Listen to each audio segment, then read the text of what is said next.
Tapi kalau dibilang bahwa perjuangan, ya hidup butuh berjuang, Mbak. Gak ada hidup itu instan.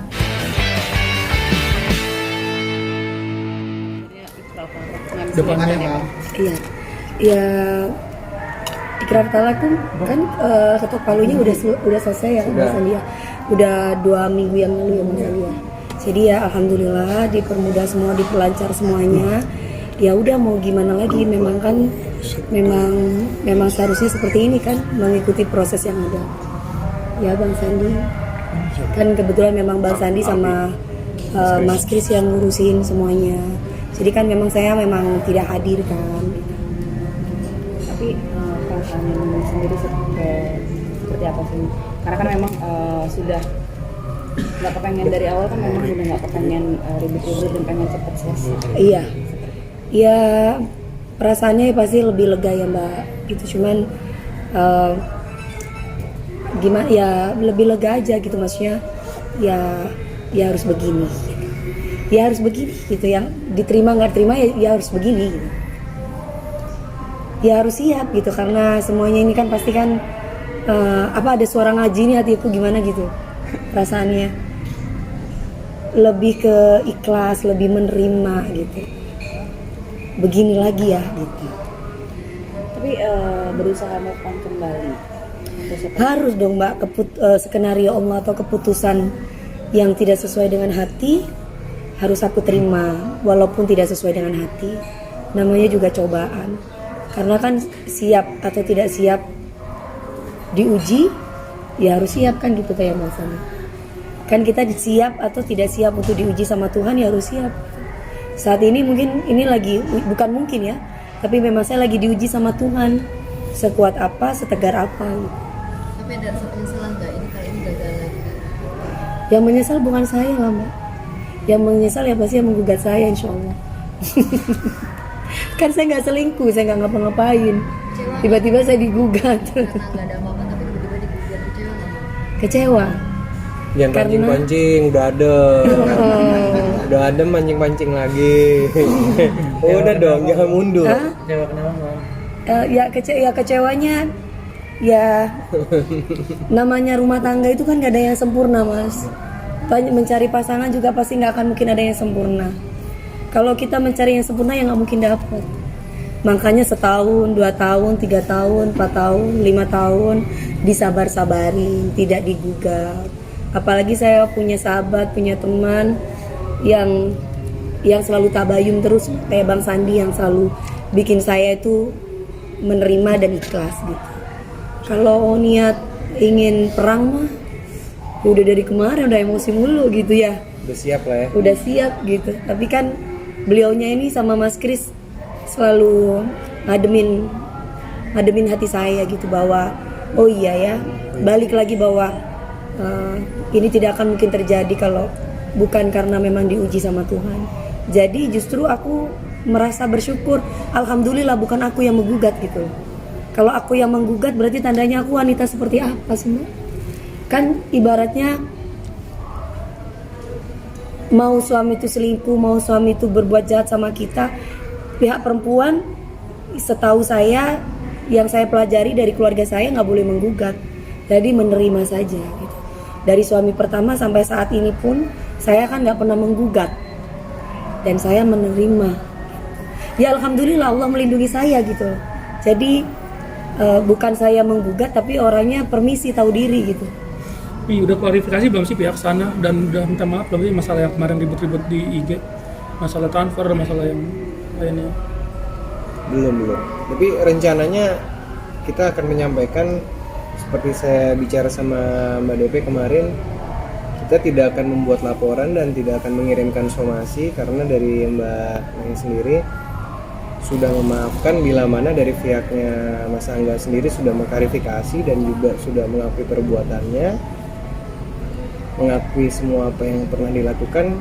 Kita tidak akan lagi menjalankan proses hukum, dan Mbak Neng sendiri sudah mengikhlaskan apa yang memang selama ini menjadi pembicaraan yang ada nilai yang berhubungan dengan kerjaan mereka. Jadi Mbak Dewi sendiri sudah yakin bahwa tidak akan membuat laporan dan sudah mengikhlaskan, dan juga asalkan dari pihak Mas Angga sendiri mengklarifikasi, melakukan permintaan maaf dan mengakui perbuatannya, dia sudah ikhlas. Sejauh ini belum kan berarti ya? Nih. Kemarin sudah, saya dengarnya sih di beberapa podcast ya.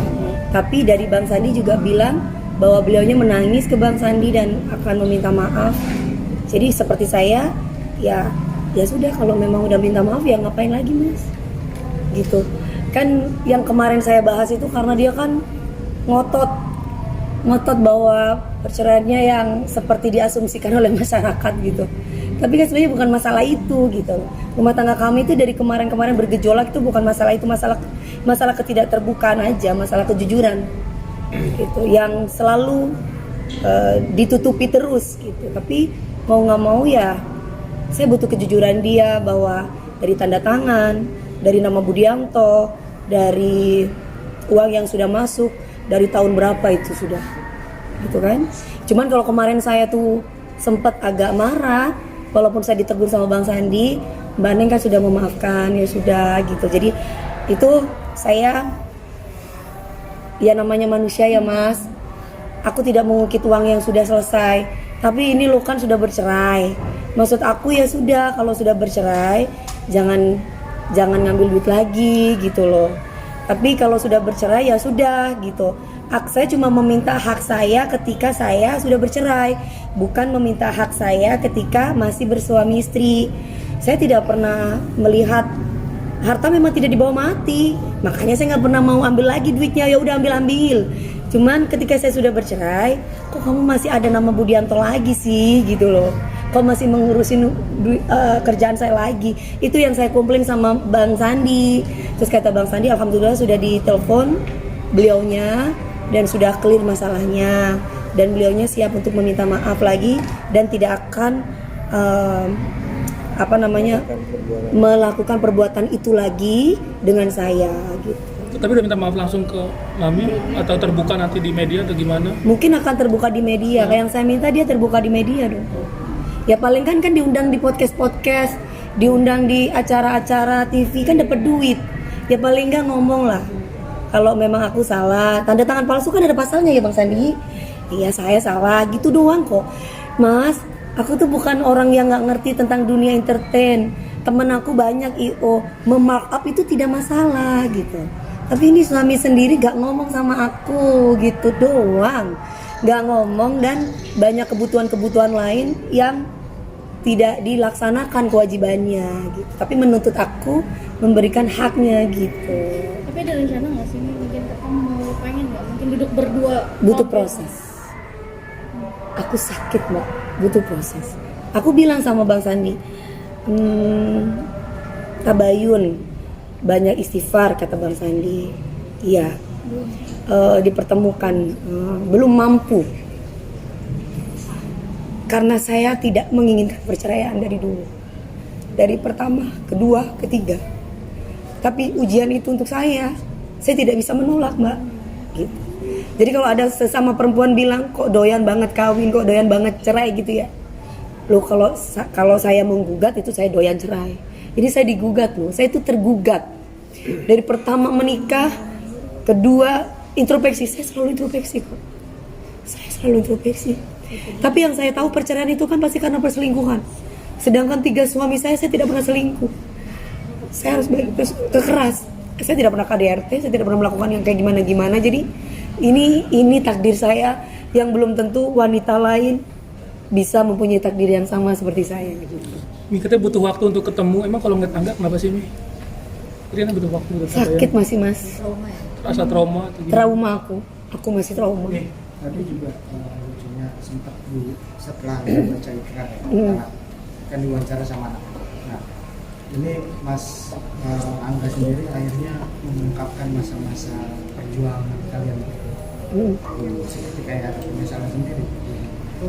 Melihatnya gitu. Perjuangan?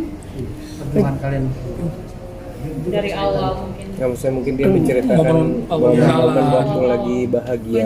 Banyak pengorbanannya ketika mau menikahi. Ya, Banyak maksudnya berjuang, berjuang. meyakinkan. Bagaimana caranya meyakinkan? Ya kan saya bukan perempuan murahan Mas. Menerima saya juga pasti harus butuh perjuangan gitu. Maaf ya, saya nangis bukan karena saya menyesal atas perceraian ini. Saya menangis hanya karena ya Allah, saya cuman alhamdulillah saya masih dikasih kemampuan untuk bisa menghadapi semua.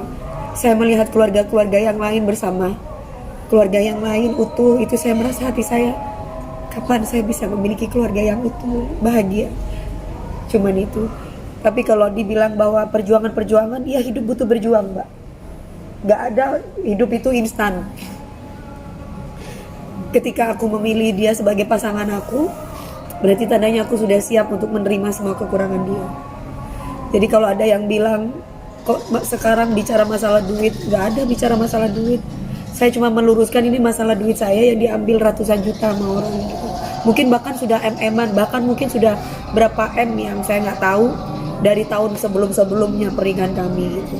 Jadi kalau ngomong masalah perjuangan, saya ingatnya ya kalau saya lagi show, ya pasti dia akan ikut. Karena aku istri seneng ya Bang Sandi ditemenin sama suami. Pasti kan kalau perempuan-perempuan mbak-mbak juga ditemani sama suaminya atau ditemani sama pendampingnya pasti seneng kan. Begitupun saya gitu, saya seneng ditemani sama suami. Kalau perjuangan-perjuangan yang lain, alhamdulillah ya, maksudnya Allah itu kasih kebahagiaan sama saya, sama rumah tangga saya baik-baik aja. Gak ada yang gak bahagia Mbak. Kita jalan-jalan ke Hong Kong, ke Paris, kemana, kita bahagia aja, bahagia. Gak ada sesuatu hal yang sampai berjuang yang kayak Mbak Inul sama Mas Adam, kayak Mak Soima sama suaminya. Gak ada yang berjuang kayak gitu. Karena dia kenal aku sudah 20 tahun berkarir. Dari tahun berapa itu sih? Dari tahun 2002 sampai sekarang. Saya menikah dengan beliaunya ini tahun 5 tahun yang lalu, 2017. Waktu itu beliaunya main di salah satu sinetron dan saya jadi pemeran utama, beliaunya jadi pacarnya adik saya kalau nggak salah. Dari situ dia banyak curhat, saya melihat kesungguhan dia bekerja dan dia masuk ke tim saya. Saya melihat ada kegigihan dia dalam bekerja, dia tidak ada salahnya gitu. Saya akhirnya dia menikah karena memang dianya juga minta sama orang tua. Udah itu aja kenangannya. Selebihnya saya bekerja dengan tim saya, dia menemani saya. Karena yang bekerja karena saya punya asisten, ada hairdo, ada make up, ada manajer lapangan, dan dia cuma menemani saya. Saya cuma butuh disupport. Mungkin maksud perjuangannya adalah itu.